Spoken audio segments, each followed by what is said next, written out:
In a world that glorifies the grind, Selah is a sacred invitation to pause.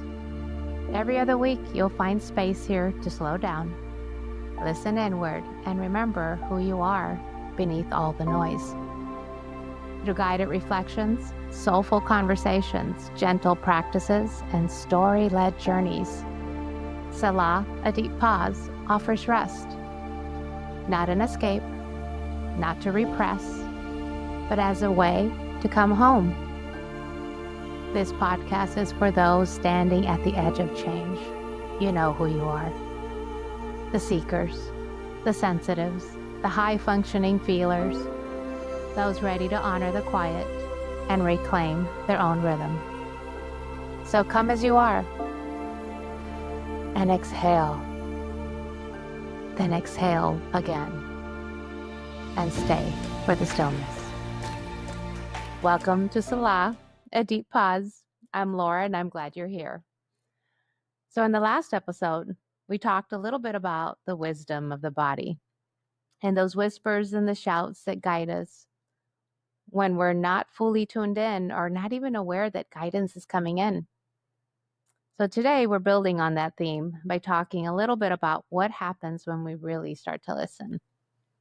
When we begin the journey back to our authentic voice and the parts of us that know we are beneath all the noise and all the expectations. So finding the voice will likely be messy. I know it was for me. But it's a beautiful process. The journey back to ourselves after years of speaking in ways that felt safe, but wasn't always our truth. So today, I'm joined again by my dear friend Krissi. Hello. Hello. Who will help guide me in this conversation as we explore what it means to reclaim our authentic voice and the remembrance back to our true self. Welcome. Thanks, Laura. Hi, everybody. All right, Laura, I love this topic because it's something so many of us struggle with. That quieting, or even hearing, the quieting of our true voice over time. Now, we've talked a lot about how losing touch with your body can often mean losing touch with your voice as well. So can you, let's see, maybe share a time when you felt you'd gone quiet in your life and when your true voice felt distanced or possibly even silenced? So on this one, I'm really inviting us both to share a lot of our stories because I think we have somewhat different lenses that it would be great for us to both share. Because for me, it feels like this happened to me where I noticed, I would say, in my 20s. Because from a really, really young age, everything I received had to be earned. Acknowledgement had to be earned. Love had to be earned. It wasn't just really given.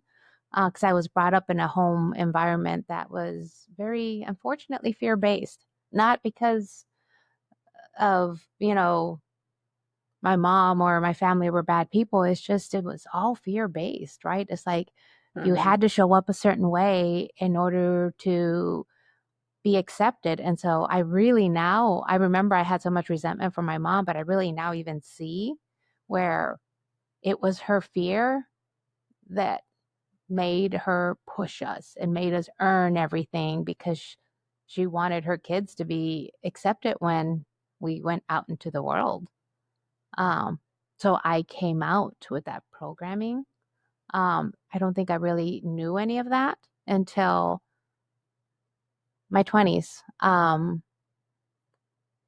When I was 20, the story that comes up for me right now is when I was 20 and I had just gotten married for the first time.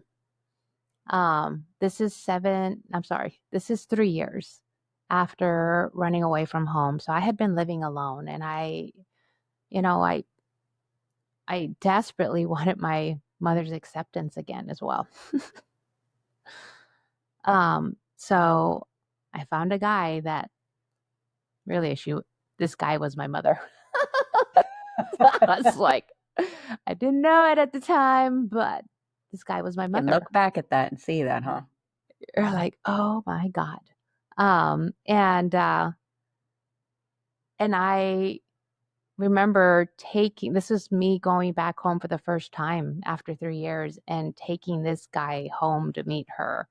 And was so excited because I was looking for her acceptance in it all. And fast forwarding about 5 months into the marriage, it hit me like a ton of bricks. What did I do? Oh shit, I don't love this guy. Mm. And I remember sitting him down and talking to him. And it's like he couldn't even hear me. And he just reminded me that, I made a promise that if I was going to marry him, there was no getting out of the marriage. And that's the first time I felt it hit me. I was like, oh, what I feel doesn't matter. And then it was reassured because what did I do? I go to the other version of him, my mom, tell her the same thing. And she's like, you made this choice. You got to live with it now. Wow. You, That is something that to take what you knew, so you heard it, this is not mm-hmm, for me, mm-hmm, right? And then from 2 other people to say, "Well, no, you've essentially signed a contract and this is what you have to stick with." And so at that young age of 20, you started to absorb that story that other people that's where you started to absorb that story that other people were telling you, even as an adult, right? 20 is young, but it's still an mm-hmm, adult, where you're like, "No, I am making my oh, wait, what?" Even though you heard it, like I hear you mm-hmm, just say you heard it, and you're mm-hmm. like, "Okay, let me tell people how this is not for me." Nope, you made a contract. Wait, what? Yeah, yeah. Um, and it, looking back, it's the first time when it wasn't just slowly silenced, it was just shut down. Yeah. And there was no one, I imagine, in your support group, because I think last time we talked about sisterhood and having a community, and I'm assuming, or you can tell me, that your community was like, "Yeah, yeah, I'm stuck here in my marriage. You should be stuck in." Yeah, like there was no one telling you, Exactly. there's Oh no my one God, telling you, exactly. Girl, you got to get out," right? Because I could see a conversation that you would have right now if someone came and told you that and was like, "No, if it's not for you, do what's right for you." But if you had Mm-hmm. no one in your circle telling you, "Girl, get out," then you would just go, "Oh, I guess this is how this is." And you start almost separating yourself from your inner knowing. Correct. And what's really interesting is, I grew up in a southern border town, and so it's kind of a thing. We didn't have a voice. Um, and so it was, yeah, I like really feeling that. Right now. It's just, wow. I actually am remembering moments where, so shortly after I ended up being pregnant, and then the noise came in. Mhm. This is what I'm going to call the noise. Everyone was saying, like, oh, because a few people I did tell, no wonder everybody hates their husband when they're pregnant. Oh my goodness. And I was like, oh, really? And girl, I was severely depressed during my pregnancy, like severely depressed. Um, because it was like didn't matter what I was feeling. It just didn't matter. Yeah, Simple. the story of you just did not matter. Hmm. And then the noise of, okay, well, now I'm pregnant and I can focus on this, or well, maybe this pregnancy will make things better. Cause I'm sure that was also a story that was being Mm, told to you as well. Oh, girl, once you have that baby, everything's going to get better and all of the things. And you're just sitting there like, hope so. mhm. Just it's I just remember viscerally sitting there. I mean, honestly, if I'm just completely honest, I was suicidal when I was pregnant. That was the only time in my life that I was suicidal. And because I knew there was something was talking to me, and it's like nowhere I could turn could I get support, or someone to give me voices, something of encouragement to Yeah. follow what I was feeling. So I started disappearing real quick, and career girl is who started coming up and taking over. And it wasn't my voice, but it was survival. Yeah. Yeah. It was the version of you that stepped in to keep you Mhm. safe Mhm. and to Yep. keep you going and to check the boxes and to make everyone else happy. And okay, Mhm. now I get, the, you were talking about getting the approval from your mom. And that's very interesting because I definitely resonate with that, where I found I was doing things. I can remember having conversations with parents, family, whoever, and I would say, "Oh, I'm doing this." And I would be very excited by it. But if I didn't get that reaction back from them that they were excited about it, then I remember feeling deflated and then pivoting from the direction I was heading to say, okay, well, how about this? And if I got that, oh, that sounds like a great idea, or yeah, that'll make you, let's just, for me, jobs as an example. Oh, I would like to do this. Well, that's not going to make you any money. Oh, hmm. All right. Mhm. Well, maybe if I go this route. Well, I mean, that's sounds stupid. Like just getting the feedback and going, oh, and discounting the thing that lit me up, Mhm. which ends up putting us on a path to keep making everyone else happy and completely silencing our our intuition and our inner knowing. Yeah. Doing the should. I should be doing this. I should, and I should, and we're forgotten. Yeah, and then that noise, the more noise that keeps coming in too as we get older and you have one kid, maybe two kids, and you have a job and you've got all of the things, and then that noise just keeps pushing that voice down, even when it pops up and it's like, I'm Mhm. here, I'm here, I'm here, and you're like, yeah, we're not doing that right now. Maybe later, maybe later, maybe later. Yeah, and sometimes I think also sometimes we silence that voice also to avoid conflict Mhm. as well.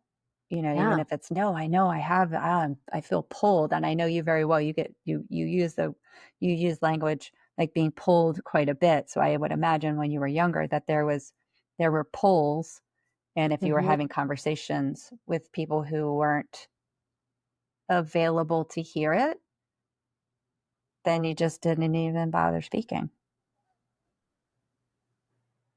No.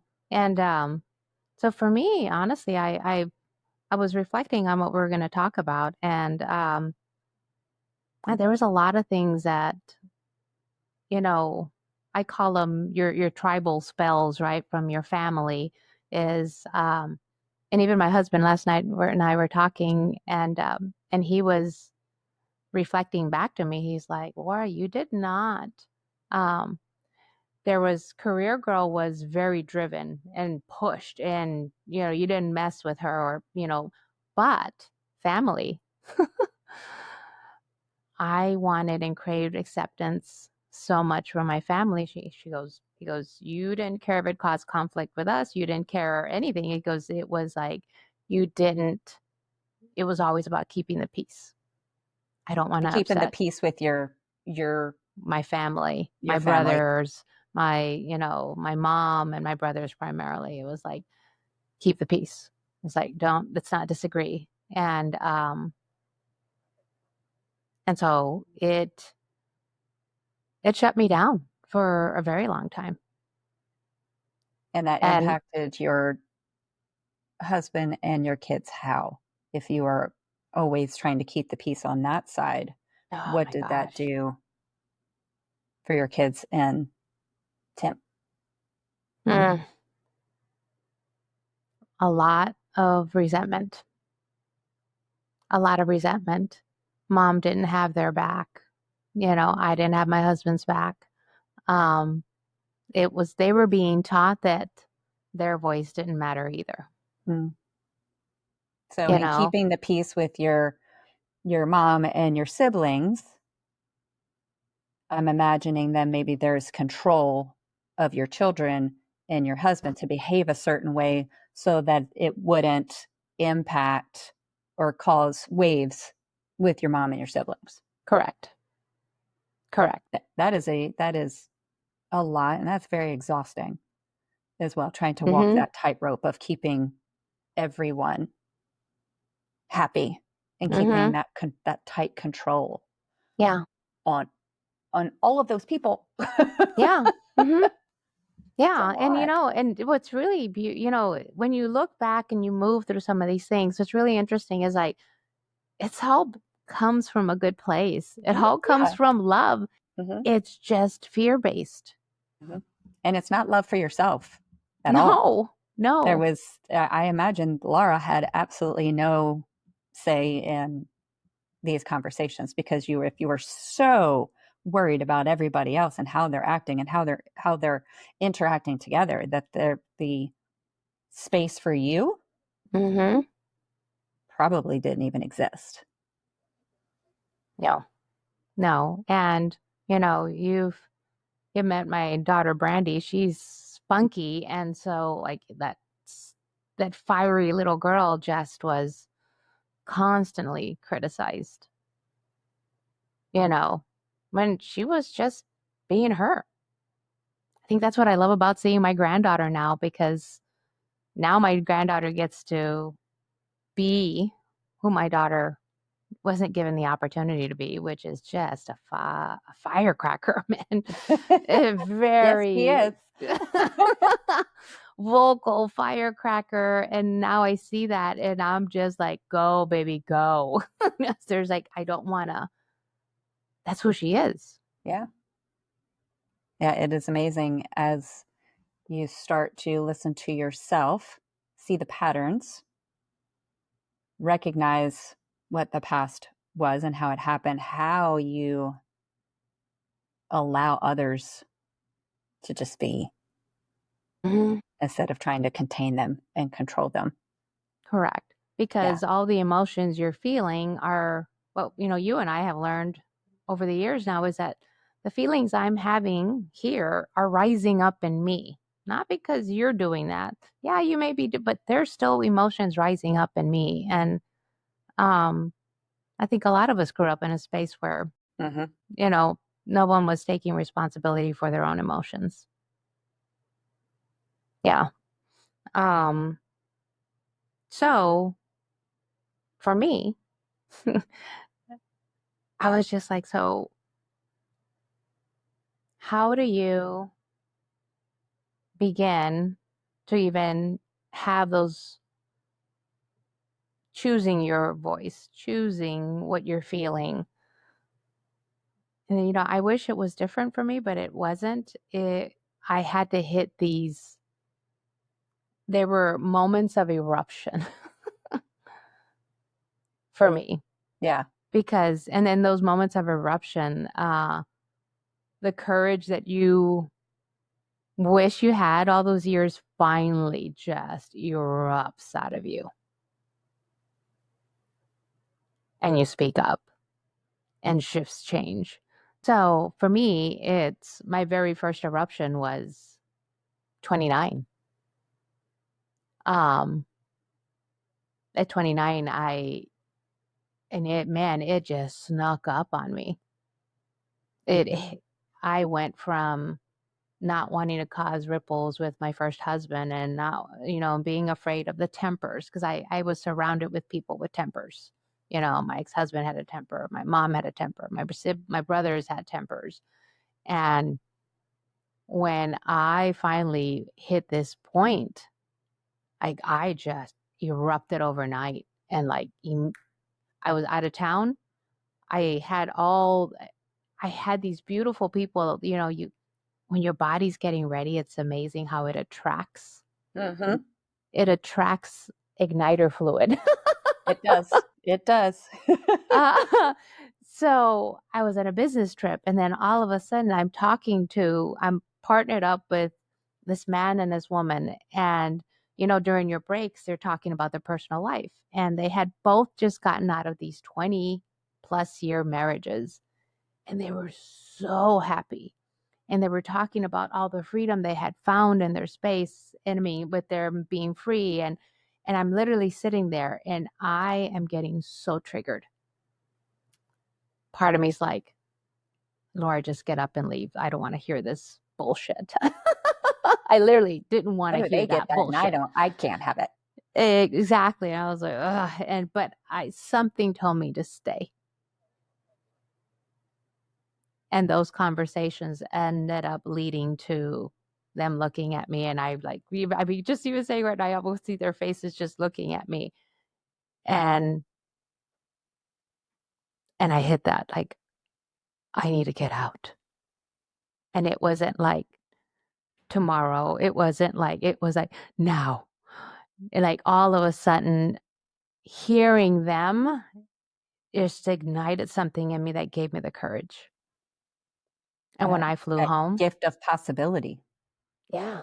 They gave you the gift of possibility. hmm And the thing is, we're all at choice to hear those things. Because I could have got up.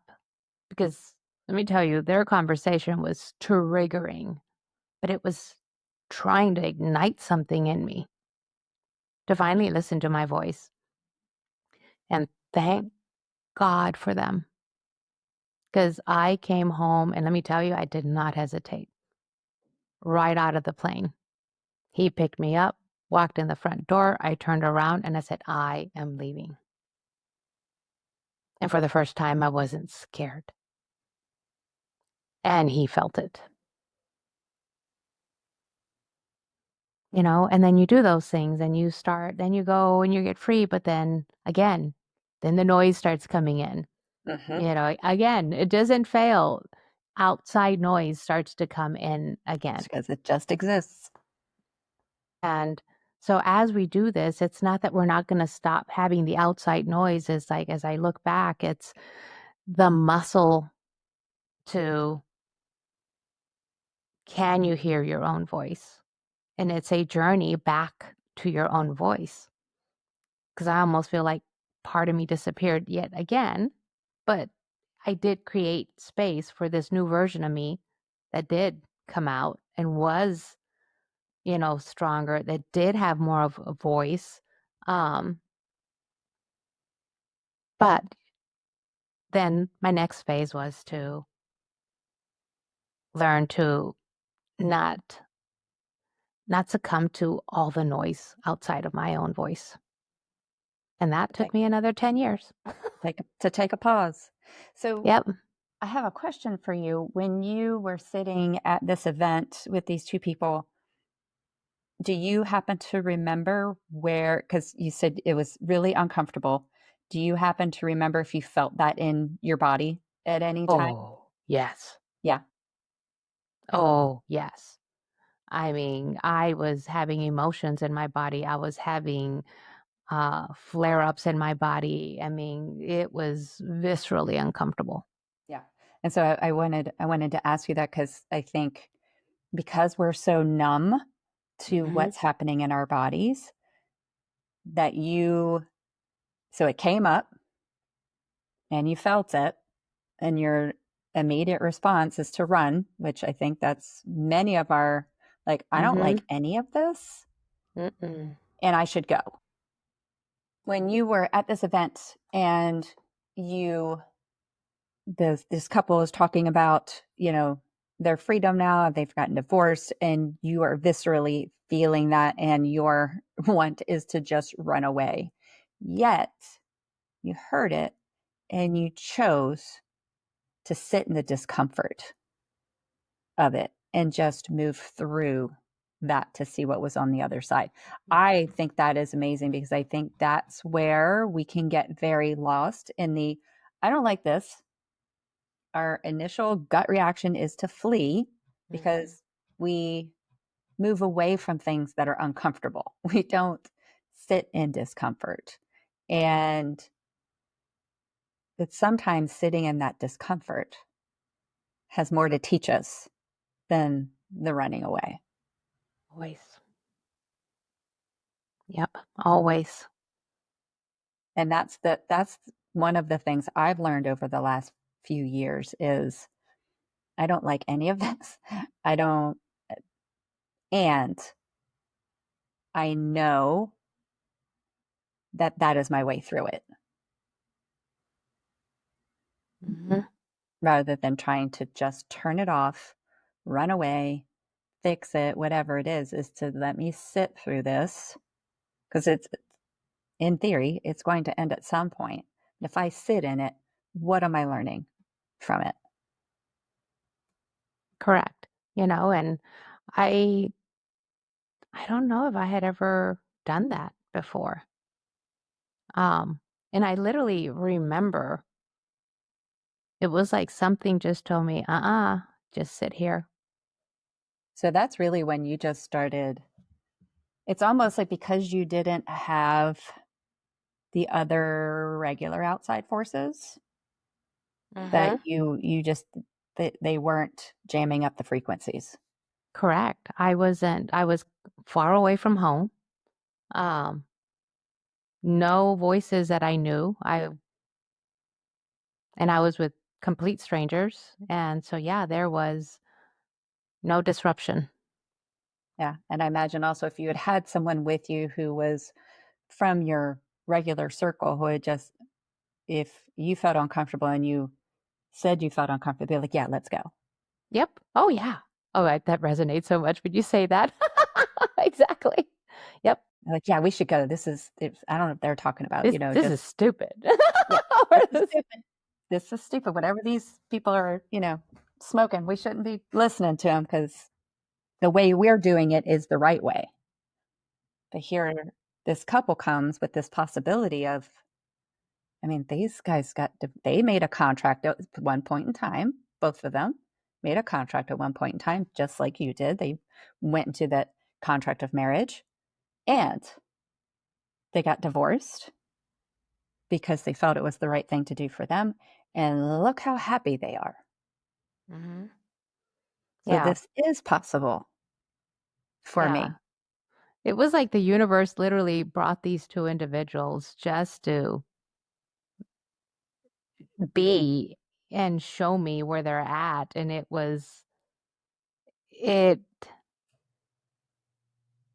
yeah, I don't know that I can think of anything other than just, it was so uncomfortable to hear them.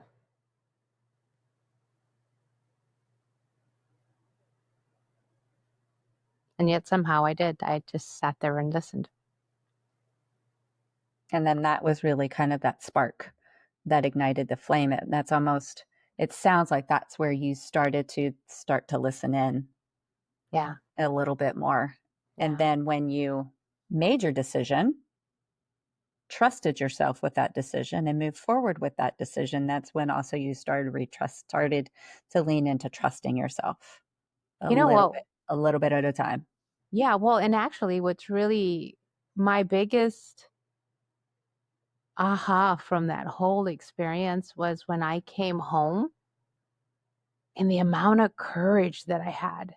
I had not felt that courage before. And usually when I would have any kind of arguments with my ex-husband or something, I mean, he'd start screaming, anything to scare me to shut Mhm. up, right?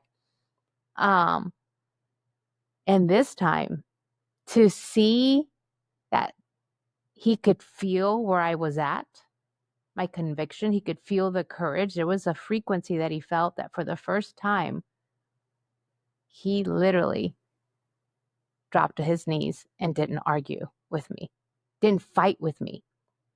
He There was no pushing back against me, and that was the first time I experienced that, and it was, I mean, I still remember that and that feeling. So when we get to a space of, even if it's, for me, it was for a few weeks that it was on fire in me while I was like making sure that I did not, that my voice wasn't shut down. I could feel the energy of it. Mhm. And I could feel the response, because sometimes we're afraid, it's like, no, they've never listened. Just like, no, you've never honored your voice enough and stepped into that field of, this is not me. This is not okay with me. And once you step into that, the response is wild. I to me, it still feels surreal the way it unfolded, the way he responded. Even, he got a marriage counselor and he set it up, right? And we show up there, and just even her, she felt it and literally asked him to leave the room, and then asked, how many years have you been trying to get out? Yeah. She was like, she could feel this woman is done, Yeah. Yes. and this is no joke. Correct. And so then she said, I'm going to help you. You're not going to stay here. Don't be scared. And she was smaller than me, and she just helped me stand up. She wasn't going to waste our time in marriage counseling. Mhm. And so that's what I'm saying. When you step into that, their help shows up. Yeah, and you just have to be aware of it, right? You have to be, Mm-hmm. maybe that person came in and be like, who is this person to talk to me? But then maybe go, okay, maybe I need to do some things a little bit differently and hear things differently, because some gifts are coming to you, you may not realize it because they look different. Yeah. So I know, so you talked about this when you were 29. So did this just ignite your spirit and then you just totally listened to yourself forever and ever and ever, and this never became a problem again and all life was amazing? God, I wish we were that smart. I already knew the answer, so I was like, oh, um, this is a muscle to work on.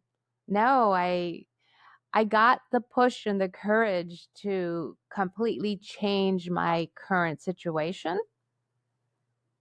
And then I'm in a different place, and there is a stronger version of me that is with me now. But then all the voices start coming back in, all the other noise, all the you should haves, and you should be doing, then you should, and this, and then you lose yourself again. I mean, I call it an upgraded version of myself got lost, but you know, got lost in all the noise again. I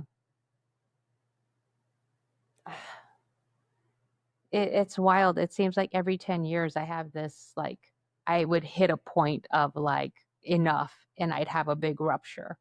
Um but you know, for me it was, for example, I got married again to my current husband, and very different guy. You know, I mean, oh my God, took such good care of my kids. I mean, pretty much it's our kids, right? Because he's dad. He was there for everything. He would make, I mean, he just stepdad of the world. I mean, he just was a champion, right? Mhm. But because didn't really have a temper, so then the pattern comes in again where you just want to keep the peace.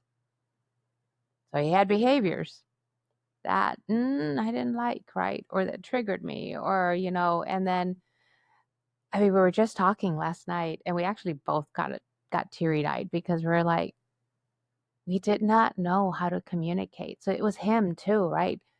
It's like, holy cow, we thought we're grown ass adults. We know how to talk. Yes, we do. We know the things. We know what we're doing. Oh my God, we did not know how to communicate. And so Mhm. in order so that he wouldn't trigger me and so I wouldn't, aggravate him because he was, taking care of the kids and making sure that I mean, it's just being a good guy.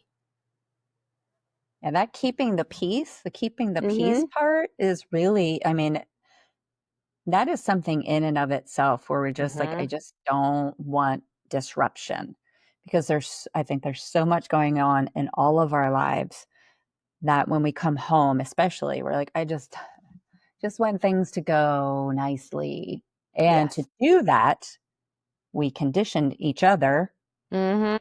to revolve around each other in a way that we don't bump into each other because if we do that, that might cause friction. And in doing that, it just builds up and it builds up and it builds up. And it's almost just that pressure keg just keeps building until all of a sudden you look at it and go, what did I create? Mhm. I'm, Yeah.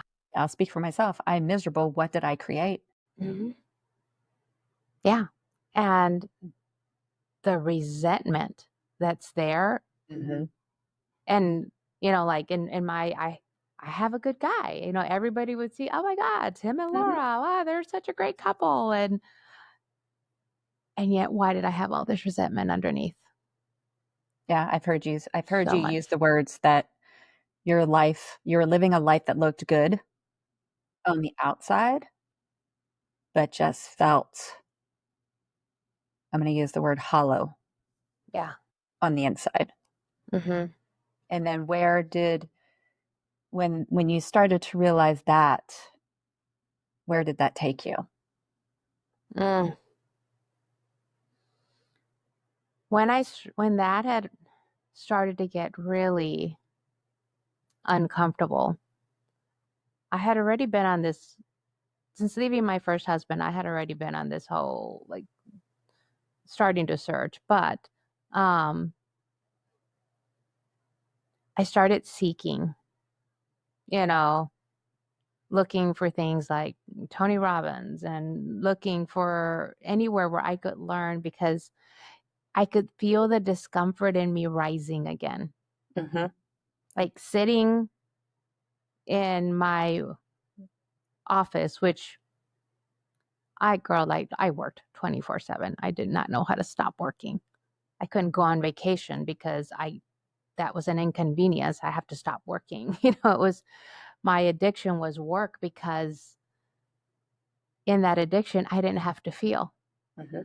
And guess what? I got acknowledged for doing a great job in being this to do that. And You're now crushing it it. exactly. So the acknowledgement, because yes, I mean the big paychecks and this and so forth. And so what's wrong with that, right? But then, so my addiction was work. As Tim started losing himself, his addiction became alcohol. And then so it got uncomfortable. So because it got uncomfortable, I started looking, but I didn't know what I was looking for. Hmm. Um, and I started seeking out information. Um, and I really just started listening to these pulls. Like I'd see somebody that was changing their life, doing something. I just reached out, even though they were just acquaintances or people I didn't really know. And I started reaching out for help, for a mirror, which I didn't know that that's what I was doing at that point, but seeking, out people that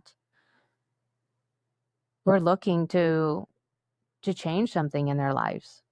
And as I got more and more exposed to people like that, you know, then I had my next big blowout, and that was with my current husband, and I blew up. Before you talk a little bit more about that blow up, can you help our listeners understand when you said you were looking for a mirror?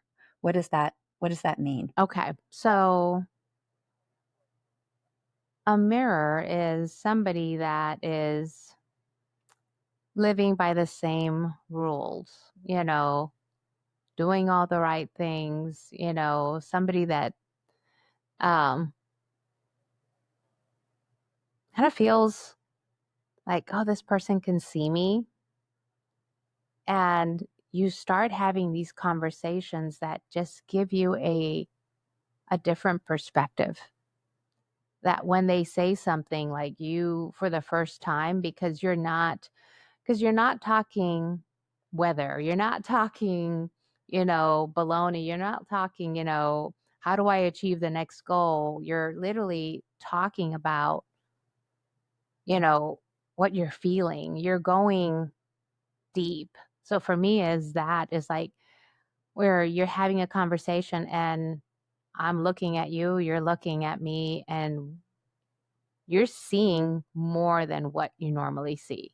You're feeling more than what you normally feel, and you're allowing it, even as they're talking. You know, one of our dear friends, Jess, was a beautiful mirror for me that came in because she was so much like me.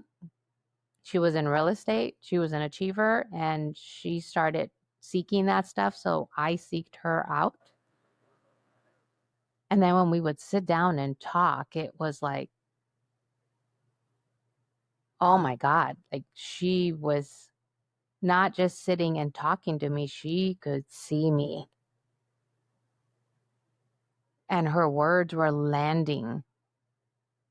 And all of a sudden, I was getting a completely different way of seeing something. And so that became a really big part of growing was finding other people that were Mhm. willing to have these conversations, that were willing to sit and even admit when if I say something to go, oh, I don't like the way that landed in my body. Why do you feel that way? And just not being afraid to communicate. So what I'm hearing is, because I think sometimes we all think that we are by ourselves. Mm. I'm the Yeah. only one feeling this. Everybody else seems their life seems to be great. They're all smiles and everything looks great from the outside. Surely I'm the only one that's feeling these things. And then when you find that mirror, you find that other person or people who can reflect back to you and they're like, yes, I hear, yes, yes. And you're like, oh, okay. This is not just in my head. This is real. Yeah. And having that Yeah. person be able to reflect back on you that I might say, you're not a crazy person, or, because again, if you stay in some of your other circles where they may feel the same crunchiness, but believe that crunchiness is normal, then you're going to stay stuck in the mud of, oh, I guess this is just what I have to deal with. I guess this is just, my favorite word, I guess this is just fine. I guess it's all fine. And I'll just deal with it. Mm-hmm. Thank you for explaining that, because I think it's important to understand, to be able to know what a mirror is so you recognize it when you do see it. Yeah. So thank you for that. Yeah. You feel that presence when you find one. Mhm.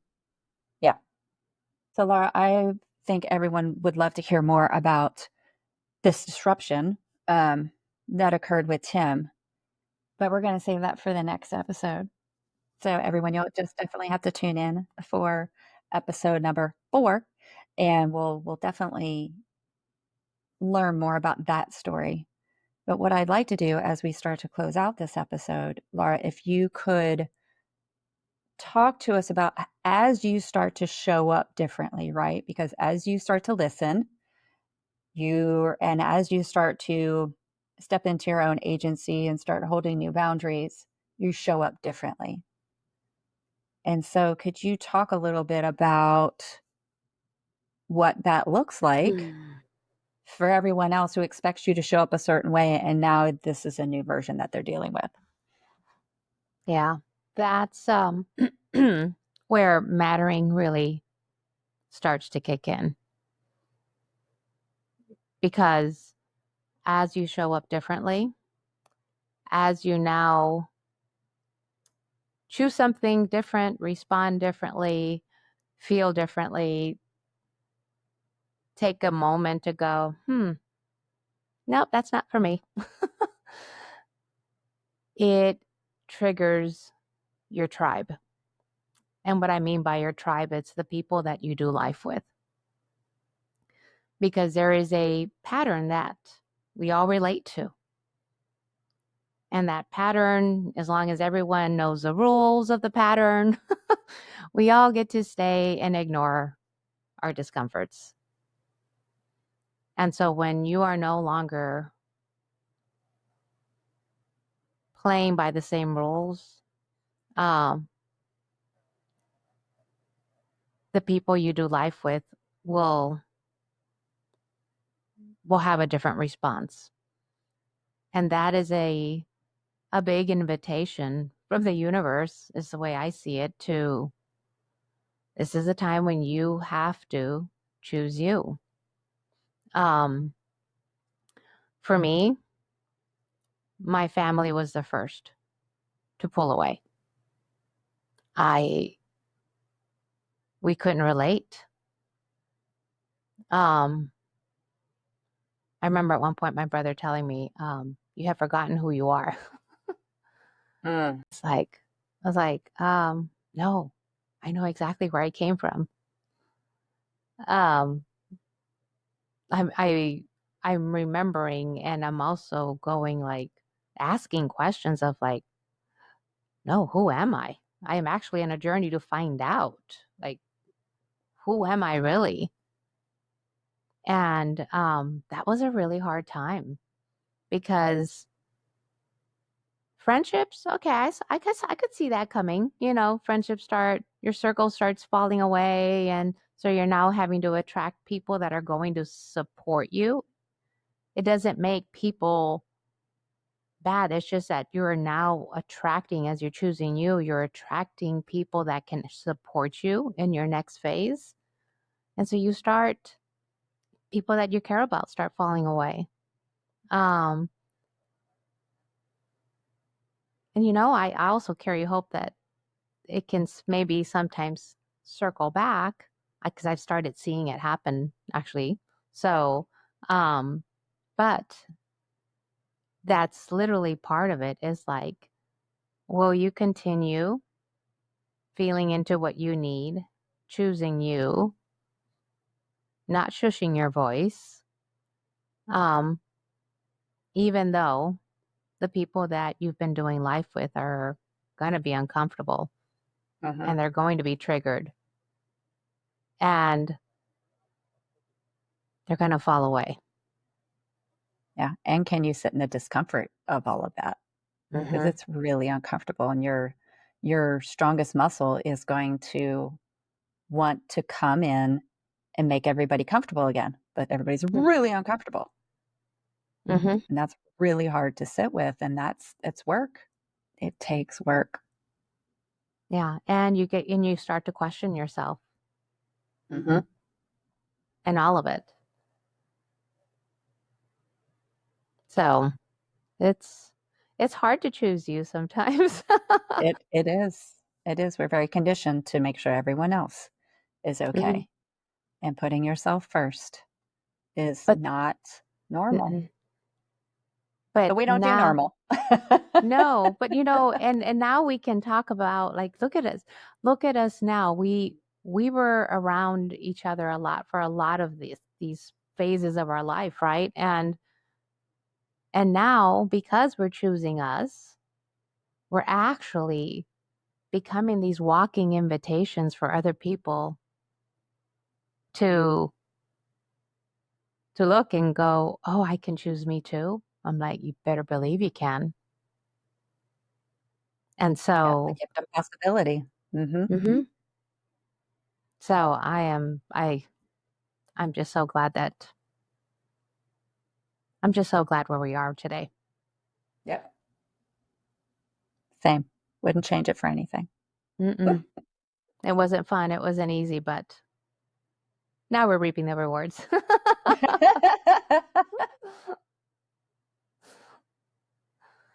Well, And go.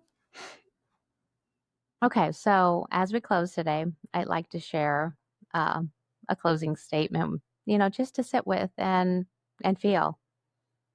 So I invite you to close your eyes as I read this. Just connect to your heart, and let's see how this lands for you. So as we close today, I want to honor the courage it takes to even look at your voice again, especially after years of softening it, silencing it, or reshaping it just to be accepted. Reclaiming your voice isn't about being loud, it's about being true.